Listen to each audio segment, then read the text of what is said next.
Guys,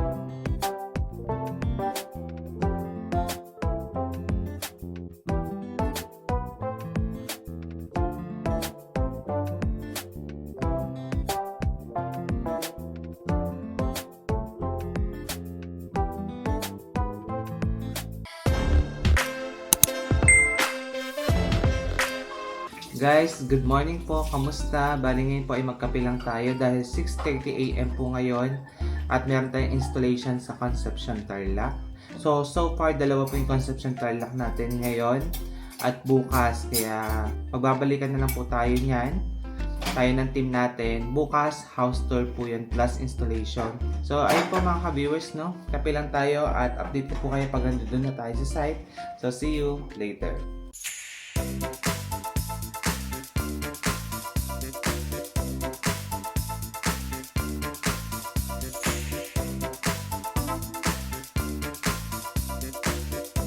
Time check mga ka-viewers, at 8:50 AM ay dumating na po tayo sa bahay ng client.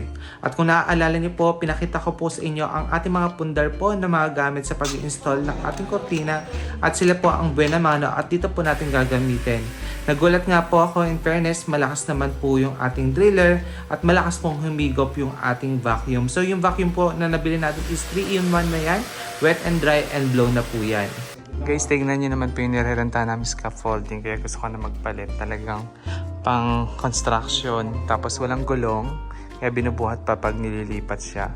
So talagang pag kailangan ko talaga siya pag po mga high ceiling talaga kaya bibili tayo ng bago niyan. Saka yung safety po ng ating mga installer, ayun, yung priority natin.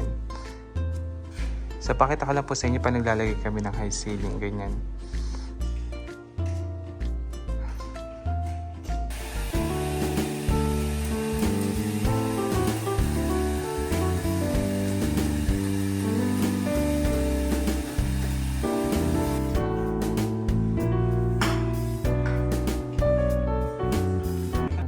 And mga ka-viewers, bali nag-start kami ng installation ng 9 AM and natapos po kami ng 10:10 PM. So ganun po kahaba talaga kasi ina-share ko po na pulido at maganda po yung gawa ng mga kortina which is kitang-kita naman. So dito po mga ka-viewers, high ceiling po kasi ito kaya ang nilagay po natin is long curtains.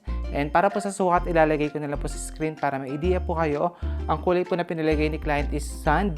Plain color po. Ito yung pinaka-lightest po sa shade of green na meron tayo. And syempre yung linen po natin na sheer. Ayan po. So ito pong sheer natin threads po yan ha.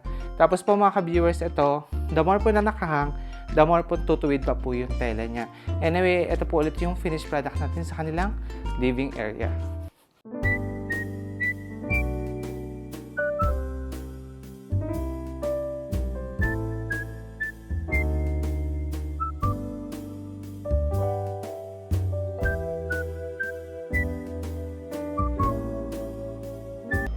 Ito naman yung finished product natin mga ka-viewers sa hagdanan.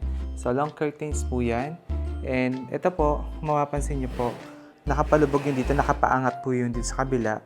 So hindi po ito even pero dinaya natin. Tingnan nyo po sa malayuan, parang equal po yung finish po ng kortina. Yun po talaga advantage pag meron tayong mananahe na gagawa po natin ng paraan kung paano po natin papagandahin yung bawat area po ng bahay ninyo na may malalaking windows. And next natin ay dito naman po tayo sa dining area po ni clients. Bali, ang finish po natin dito is wall-to-wall, gaya po niyan, or tinatawag na end-to-end. So, tingnan nyo naman po mga ka-viewers, di ba? From sliding door, ganito na itsura niya. Mas elegante, and syempre, pag kumakain ka, mas homey. Gustong-gusto ko sa part po ng dining area. Syempre, no bias, yung cortina natin, and itong kanyang center light. Sobrang ganda po. Parang sila mga bubbles na lumulutang, ganyan. Guys, ang ganda rin ng dining set.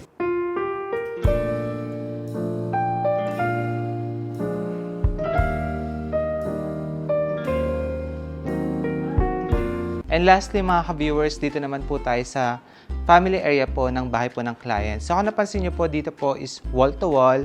Ayan, tapos po dito, nag-decide po sila dito. Yung finish is yung standard lang po na inches po para sa windows. Guys, ang cute ng center table nila. Then yung mga sofa, ang ganda-ganda rin. Kung gusto niyo po magpalagay sa amin, mag-message na po kayo sa Facebook, Billy Toledo Vlog. At pag-usapan po natin kung paano natin papagandahin po ang bahay ninyo.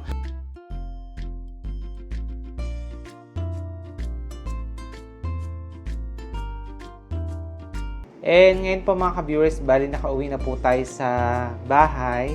So, bukas babalik po tayo ng Concepcion. Meron tayong installation ulit doon.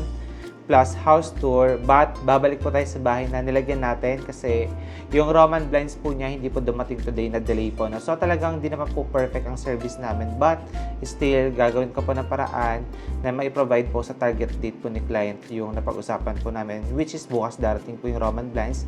First time ko po maglalagay ng Roman blinds and hopefully maganda naman po yung kalabasan ng ilalagay nating Roman blinds at okay po yung gawa sa nakuha nating supplier regarding po sa Roman blinds, no.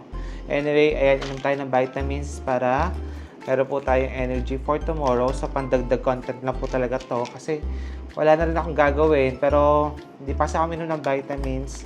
Ayan, so ito yung nabili natin sa Landers. Talagang iniinom natin to. Ayan, ito nakatry na po kahapon. Tapos, so far, feeling ko naman meron siya effect agad. Maganda. Tapos, may natira pa tayong tubig.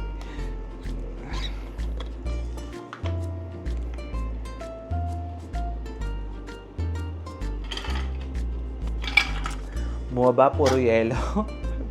Ayan. So far po, talagang ang lakas po ng kortina namin. Marami din po mga return clients na dati ko na po nakausap. Kasi nga po, yun naman lagi nila sinasabi, very transparent. And so far po, so good. Talagang nagagandahan po sila sa kortina namin. Gusto ko lang din po ikwento sa inyo. Since Pinoy po tayo, gusto natin lagi makamura tayo. So, ang gagawin natin, canvas, canvas, canvas. So, meron po ako mga client na na-encounter. Nakahanap po sila ng mura sa quotation na sinasabit namin. But still, bumabalik po sila kasi pag na-check na po yung quality ng fabric, especially sa kortina, is, ayun po, nag-iiba po talaga. So, meaning po, kunwari, for example, nakahanap sila ng mura, at the same time, chinek po nila, ibang-iba po sa pinakita ko po sa kanilang fabric, ganyan. So, talagang, kahit mahal kami na onte, sa amin na sila nagpapagawa. Ganun po yung mga na-encounter ko so far, which is totoo naman po nangyayari. Kaya, ayun po, di ko rin po alam, no? Pero, so far po this May, halos kami, 8 clients po ang naka-book sa amin and talaga pong ahead of time sila nagbo-book kasi nga po, very in demand po tayo. Thanks God, no? From 1 client, 2 clients, ngayon po ay pa 60 clients na po tayo. Again, makikita nyo po yan kung ilan na po naging kliyente natin sa Facebook. Kaya check nyo lang po. No? So ngayon po kailangan ka na magpahinga at bukas po install ulit tayo.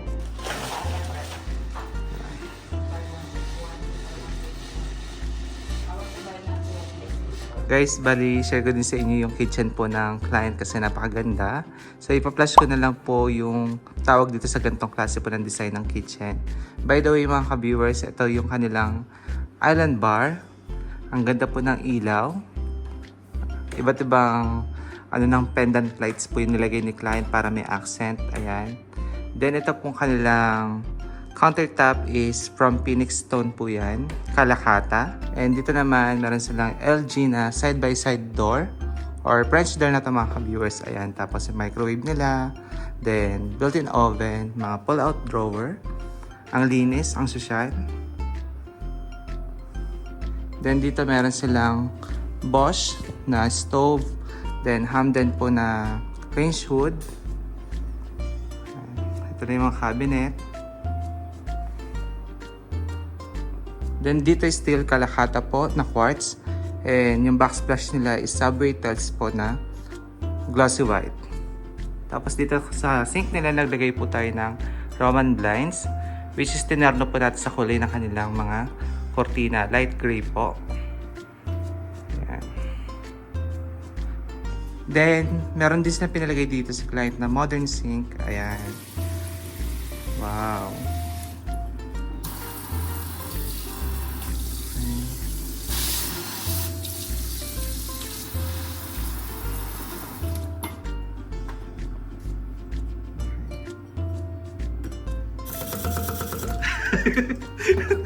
And isa sa favorite part ko ito guys, ang ganda ng kanila pantry.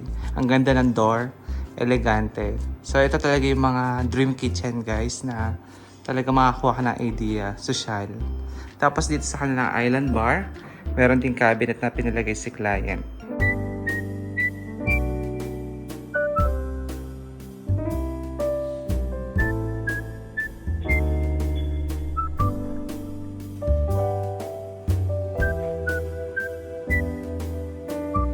ganda ng kanilang powder room. Isa sa favorite part ko talaga ng bahay nila.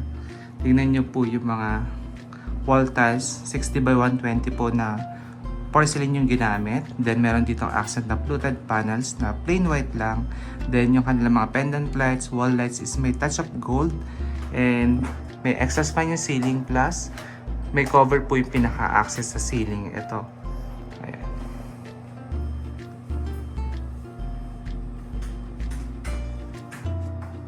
Ganda ng ilaw talaga nila.